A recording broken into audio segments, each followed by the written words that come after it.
Daily current affair में आज देखते हैं पहला टॉपिक है संसदीय विशेषाधिकार। संसदीय विशेषाधिकार क्यों न्यूज में है इसको हम देखते हैं। न्यूज में इसलिए है कि अभी जो है विज्ञान और प्रौद्योगिकी पर संसदीय स्थायी समिति के जो अध्यक्ष हैं जयराम रमेश ने, उन्होंने जो है टाइम्स नाउ समाचार एक पत्र है, चैनल है, उसके जो है मिथ्या और हानिकारक रिपोर्टिंग के लिए जो है विशेषाधिकार प्रस्ताव पेश किया है। तो अब देख लेते हैं विशेषाधिकार प्रस्ताव क्या है। विशेषाधिकार जो है संसदीय विशेषाधिकार, ये जो है संसद के सभी सदस्यों को प्राप्त होता है और ये जो है संसद को सुचारू कार्यवाही करने के लिए संसद को दिया जाता है। इसकी अवहेलना करने पर विशेषाधिकार का हनन कहा जाता है। संसदीय विशेषाधिकार दो प्रकार के होता है, एक होता है व्यक्तिगत और दूसरा होता है सामूहिक। इसमें जो है कुछ अधिकार और उन्मुक्ति प्राप्त होती हैं इन लोगों को, मतलब कि सदस्यों को। इसका जो है संविधान के अनुच्छेद 105 में सीधे सीधे उल्लेख किया गया है। संविधान के अनुच्छेद के अतिरिक्त जो है सिविल प्रक्रिया संहिता में भी इसका उल्लेख किया गया है। इसके तहत सिविल प्रक्रिया संहिता के तहत यह प्रावधान है कि कोई भी संसद का सदस्य, उसको जो है संसद का सत्र शुरू होने से 40 दिन पहले और 40 दिन पश्चात जो है कोई भी उसके ऊपर सिविल की प्रक्रिया शुरू नहीं की जा सकती है, न ही उसको गिरफ्तार किया जा सकता है और न ही उसके ऊपर कोई प्रक्रिया चलाई जा सकती है। ऐसा क्यों किया जाता है? ऐसा इसलिए किया जाता है जिससे कि संसद सदस्य जो है अच्छी तरह से विधायी प्रक्रियाओं को संपन्न कर सके। इस उद्देश्य से यह प्रावधान भी किया गया है। अब देखते हैं कि ये विशेषाधिकार के मामले में लोकसभा अध्यक्ष या राज्यसभा अध्यक्ष की क्या भूमिका होती है। लोकसभा अध्यक्ष या राज्यसभा अध्यक्ष अपने सदन के सदस्यों के लिए प्रथम ऐसे जांचकर्ता अधिकारी होते हैं, पहले स्तर के होते हैं, और यह जो है इस मामले को कोई भी संसद का सदस्य विशेषाधिकार हनन का प्रस्ताव प्रस्तुत कर सकता है। लोकसभा अध्यक्ष या राज्यसभा अध्यक्ष जो है स्वयं जांच कर भी सकते हैं, अथवा जो है वह इस मामले को जो है किसी मतलब विशेषाधिकार समिति को भी भेज सकते हैं। इसमें कोई भी कार्यवाही शुरू होने से पहले जो है दोषी व्यक्ति को एक बार वक्तव्य अपना मतलब की सफाई देने के लिए अवसर दिया जाता है। इसकी प्रयोज्यता किन किन लोगों पे लागू होता है, किनको मिला हुआ है दोस्तों, तो ये जो है उन सभी संसद सदस्य के अलावा उन सभी व्यक्तियों को भी विशेषाधिकार का मतलब की प्रावधान है, मिला हुआ है, जो संसद की कार्यवाही में भाग लेते हैं और जिनको बोलने का अधिकार है। ऐसे में कौन कौन लोग हैं? ऐसे में महान्यायवादी और केंद्रीय मंत्री भी शामिल हैं। इन लोगों को भी संसदीय विशेषाधिकार प्राप्त होता है और ये लोग भी होता है और इन लोगों को भी उन्मुक्ति मिली हुई है। हालांकि राष्ट्रपति जो है संसद का ही अभिन्न अंग है, लेकिन उसको जो है संसदीय विशेषाधिकार प्राप्त नहीं है। राष्ट्रपति को जो है अनुच्छेद 361 के तहत विशेष जो है विशेषाधिकार का प्रावधान किया गया है। नेक्स्ट टॉपिक है मॉडर्ना वैक्सीन और मॉडर्ना वैक्सीन का आयात। वास्तव में मॉडर्ना कंपनी के द्वारा निर्मित की गई वैक्सीन है। इसका पूरा नाम जो इसका मूल नाम है mRNA 1273 इसका नाम है, मूल नाम है, और ये जो है मॉडर्ना कंपनी के द्वारा निर्मित की गई है, इसलिए मॉडर्ना वैक्सीन कहते हैं। इसका आयात से संबंधित क्या मामला है? अभी जो है भारत का drug controller general of India या भारत के औषधि महानिदेशक ने जो है मॉडर्ना की इस कोरोना वैक्सीन को जो है भारत में आयात करने की अनुमति दे दी है। मॉडर्ना जो है चौथी ऐसी वैक्सीन होगी जिसे जो है भारत में जो है उपलब्ध कोरोना की उपलब्ध वैक्सीन होगी। इससे पहले और कौन कौन सी, जैसा कि आपको पता होगा कि कोवैक्सीन जो है भारत की स्वदेशी वैक्सीन है, दूसरा कोविशील्ड है सीरम इंस्टीट्यूट द्वारा बनाई हुई, तीसरी जो है स्पुतनिक है जो रूस की है, और चौथी जो है मॉडर्ना वैक्सीन होगी जो भारत में आ जाएगी। ये इसके बारे में थोड़ा जान लेते हैं मॉडर्ना वैक्सीन के। ये मॉडर्ना वैक्सीन जो है ये 2 खुराक वाली वैक्सीन है और इसका जो अंतराल है एक खुराक से दूसरे खुराक के बीच में 28 दिन का अंतराल पे है, ठीक है। यह एक तरह का मैसेंजर आरएनए वैक्सीन है। ये मतलब कि ये मैसेंजर आरएनए तकनीकी प्लेटफॉर्म पे काम करती है। मैसेंजर आरएनए क्या होती है? यह मानव की कोशिकाओं में जो है एक प्रोटीन को स्टिमुलेट करके या प्रोटीन को सक्रिय करके जो है मानव शरीर की कोशिका के भीतर जो है प्रतिरक्षा प्रक्रिया को उत्प्रेरित कर देती है, जिससे जो है मानव कोशिका मतलब कि कोविड वायरस के अगेंस्ट जो है प्रतिक्रियाशील या इम्यूनिटी प्राप्त कर लेता है। देख लेते हैं भारत में दवा के अनुमोदन के लिए क्या प्रावधान है, क्या नियमित प्रक्रिया है। तो इसका जो है भारत में जो है किसी भी दवा को अनुमोदन करने के लिए उसकी स्वेच्छा और प्रभावशीलता के आकलन के बाद जो है केंद्रीय औषध मानक नियंत्रण संगठन जो है, जिसको CDSCO भी बोलते हैं, वह जो है इसके लिए अनुमोदन करने का नियामक प्राधिकरण है, नियामक संस्था है। एक शब्द और आता है आपातकालीन उपयोग का अधिकार या आपातकालीन उपयोग। ये क्या है, इसको देख लेते हैं। आपातकालीन उपयोग एक ऐसा व्यवस्था है, एक ऐसी लिस्ट तैयार की गई है जो आपात स्थिति में दवाओं की संपूर्ण प्रक्रिया होने से पहले भी उसके कुछ प्रमुख प्रक्रियाओं को संपन्न करने के बाद जो है उसका उपयोग किया जा सकता है। भारत में जो है ये इस तरह का जो है अमेरिका और ब्रिटेन में आपातकालीन उपयोग के लिए विशेष प्रावधान किए गए हैं, लेकिन भारत में जो है ऐसा कोई विशेष प्रावधान नहीं है आपातकालीन उपयोग के लिए। लेकिन जो है भारत में ऐसी कोई भी नई दवा या टीका है जिसको अगर भारत में यूज करना हो, पहली बनी हो, नई हो, तो उसके लिए जो है क्लिनिकल ट्रायल करना भारत में जरूरी है। इस एक चीज और है, अभी जो है 2019 का नई औषधि एवं चिकित्सीय परीक्षण नियमावली जारी की गई है। उसके तहत एक और प्रावधान किया गया है। उसके प्रावधान के तहत ये है कि अगर कोई भी दवा जिस मतलब कि पूरी तरह से अभी सफल या ट्रायल नहीं हुई, बन नहीं पाई है, उसको भी किसी आपात स्थिति में जो है उपयोग करने की अनुमति दी जा सकती है। इस प्रकार अगर कोई आपात स्थिति में किसी दवा को देने की अनुमति दे दी गई है भारत के नियामक संस्था द्वारा, तो उस संदर्भ में जो है कोई भी नागरिक जो है वह मना करने का भी अधिकार रखता है। या तो आप इस तरह कह सकते हैं कि कोविड वैक्सीन पूर्ण रूप से अभी विकसित नहीं है, तो इसको जो है कोई भी व्यक्ति नहीं लगवाने के लिए भी मना कर सकता है। अगला टॉपिक हम देखते हैं दोस्तों। अगला टॉपिक है यूरोपीय यूनियन का ग्रीन पास अथवा vaccine passport.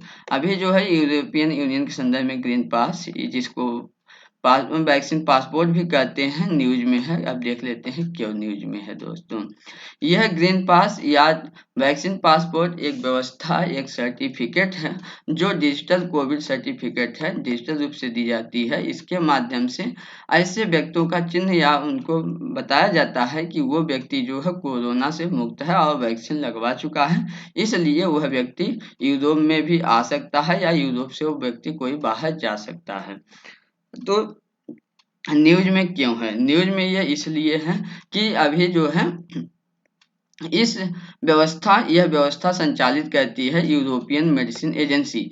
European medicine agency जो है इस व्यवस्था के अंतर्गत भारत की जो है कोविशील्ड वैक्सीन को जो है अपने कार्यक्रम में शामिल नहीं किया। अर्थात कोई भी व्यक्ति अगर कोविशील्ड वैक्सीन लगवाया हुआ है तो भी जो है उसको ग्रीन पास या जो है कोविड पासपोर्ट नहीं मिला माना जाएगा। इसका मतलब वह व्यक्ति जो है यूरोप में न आ सकता है, न यूरोप में जा सकता है। तो अब क्यों नहीं किया गया शामिल, इसलिए इसको शामिल नहीं किया गया है मतलब कि कोविशील्ड को, क्योंकि अभी सीरम इंस्टीट्यूट ने जो है इसके लिए आवेदन ही नहीं किया है। तो सिंपल सी बात है, तो इसका मतलब उसकी गलती नहीं है, इसको पहले आवेदन करना चाहिए, है ना। चलिए आगे हम देखते हैं। इसमें फिर है भारत का वैक्सीन पासपोर्ट पे क्या जो है रवैया है, क्या बात है। इसमें बात ये है कि भारत का जो है भारत स्पष्ट किया है कि ये ग्रीन पास अनिवार्य नहीं होना चाहिए और ये जो है निजता और नैतिकता संबंधी बहस छेड़ता है। हालांकि जो है यूरोपीय एजेंसी ने ये बात स्पष्ट किया है कि ये अनिवार्य नहीं होगा, लेकिन ये तो कहा है, लेकिन वास्तविकता तो ये है कि बिना इस पासपोर्ट का कोई व्यक्ति न यूरोप में जा सकता है न आ सकता है। इस कारण से जो व्यक्ति का एक स्थान से दूसरे स्थान आने जाने का जो निजता का अधिकार है उसका भी उल्लंघन होता है और यह एक तरह से जो है मुक्त आवाजाही के ऊपर नियंत्रण लगाने का भी एक काम करता है। इसमें एक सबसे बड़ी चिंता की बात यह है कि इस तरह जो है विकसित देश तो अपने देश के नागरिकों को ज़्यादा से ज़्यादा लगा दे रहे हैं वैक्सीन, लेकिन विकासशील देश जो है वो अपने नागरिकों के जो जनसंख्या प्रतिशत है उस हिसाब से बहुत कम वैक्सीन लगा पा रहे हैं। इसका मतलब ये हुआ कि अगर जिसको वैक्सीन नहीं लगी है वो तो जा ही नहीं सकता। तो यह जो है एक अत्यधिक भेदभावपूर्ण नीति साबित हो सकती है। इस संदर्भ में जो है भारत जो है इस तरह की व्यवस्था का विरोध करता। अभी जो है हाल ही में भारत के केंद्रीय स्वास्थ्य मंत्री श्री हर्षवर्धन ने जो है वह G7 की बैठक में देशों की बैठक में शामिल हुए, तो इसका विरोध भी उन्होंने किया।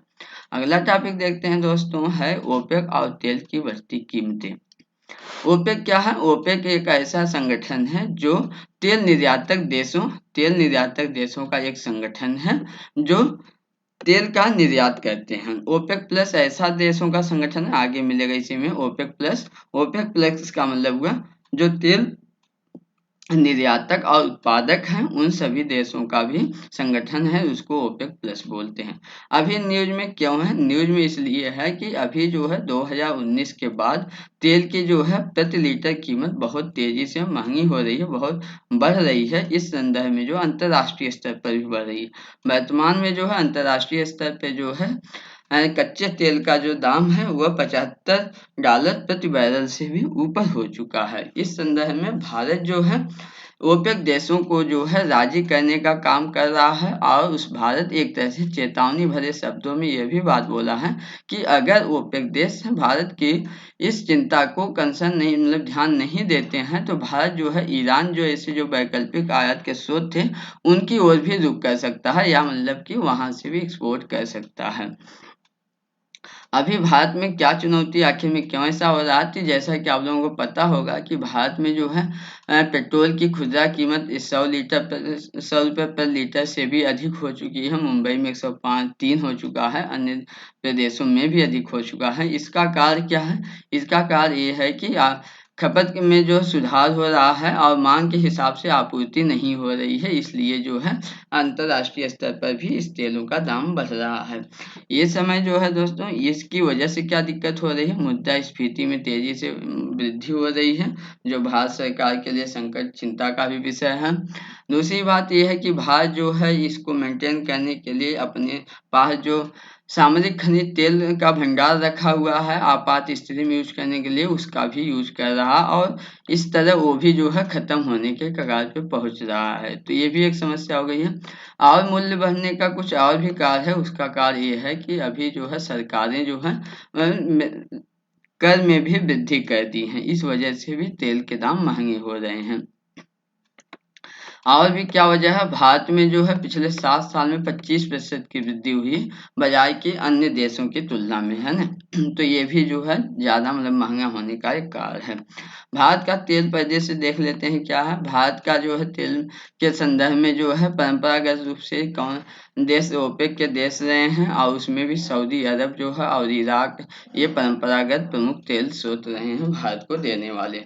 लेकिन जो है अब भारत जो है तीसरा विश्व का सबसे बड़ा तेल आयातक भी देश है, उसके बावजूद जो है भारत के जो इन बातों को मांग को कि वो तेलों की कीमत में ढील दे, इन देशों ने अनदेखा कर दिया है। इस वजह से भारत की मांगों को अगर अनदेखा कर दिया गया है, इसलिए जो है भारत को जो है आयात विविधता लाने के लिए नई स्रोत की ओर जाना पड़ना मजबूरी हो गई है। अभी क्या है इसमें इस तरह जो है पिछले महीने में अगर इस तरह होने पिछले महीने में इस वजहों से जो है भारत के मांग के ओपेक देशों से आयात में 60% की कमी हो गई है। भारत का तेल आयात देख लेते हैं। भारत विश्व का तीसरा सबसे बड़ा तेल आयातक या तेल उपभोक्ता देश है। सबसे ज़्यादा जो है भारत में आपूर्तिकर्ता देश है इराक है, उसके बाद सऊदी अरब है सबसे ज़्यादा। दूसरा देख लेते हैं दोस्तों, भारत का जो है एक खनिज आपात स्थिति में जो है सामरिक खनिज तेल भंडार की योजना क्या है? तो यह योजना जो है भारत सरकार द्वारा ऐसी योजना है कि जो कभी भी विपद मतलब कि आपात स्थिति आ जाए तो उस स्थिति में भी जो है तेल भारत के पास पर्याप्त मात्रा में भंडार हैं, जिससे उन आवश्यकताओं को पूर्ति कर लिया जाए। इस उद्देश्य से इस जो है सामरिक खनिज तेल भंडार की योजना बनाई गई है। इस योजना के आधार पे मंगलुरु में, विशाखापट्टनम में और पादुर में जो है भूमिगत जो है कंदरा बना दिए गए हैं, गड्ढा बना दिए गए हैं और उन स्थानों पे तेल का जो कच्चा तेल भंडार किए गए हैं। अभी तक भारत में जो है 12 दिन के लिए अतिरिक्त तेल की आपूर्ति है, मतलब कि है। और जो है भविष्य में ये योजना बनाई गई है कि 22 देशों 22 दिन के लिए किया जा सके। तो दोस्तों ये रहा अपना मतलब कि आज का करंट अफेयर का टॉपिक। आप जो है कर्मयोगी सिविल सर्विसेज के चैनल को जो है सब्सक्राइब कर दीजिएगा, अपने दोस्तों को अधिक से अधिक शेयर करिएगा दोस्तों, और लाइक कर दीजिएगा। आपके लिए हम बहुत ही मेहनत से डेली करंट अफेयर बनाते हैं। आप कहीं से भी मैच करा लीजिए, द हिंदू से करिए, PIB से आप करिए, इंडियन एक्सप्रेस से करिए, इवन जो बेहतरीन जो है करंट अफेयर का नोट्स देने वाली कोचिंग संस्थाएं हैं, जैसे कि इनसाइट हो गया, मनली IAS हो गया, विजन हो गया, दृष्टि हो गया, इनसे भी आप मैच कराइएगा। कोई भी टॉपिक छूटेगा नहीं, छूटता नहीं हमारे पास, और इन सब से बेहतर हम देने की कोशिश करते हैं। आपकी सफलता के लिए बेहतर वैल्यूएबल कंटेंट हम करते हैं, मेहनत करके तैयार करते हैं। इसकी PDF भी हम जो है यूट्यूब के डिस्क्रिप्शन बॉक्स के में हम देते हैं लिंक, वहाँ से आप डाउनलोड कर लीजिए। हमारे जो है कर्मयोगी सिविल सर्विसेज के यूट्यूब व्हाट्सएप ग्रुप से भी जुड़ करके वहाँ से भी प्राप्त कर सकते हैं। कर्मयोगी सिविल सर्विसेज के टेलीग्राम से भी जुड़ करके आप प्राप्त कर सकते हैं। विभिन्न स्रोत हैं जहाँ से आप जो है प्राप्त कर सकते हैं।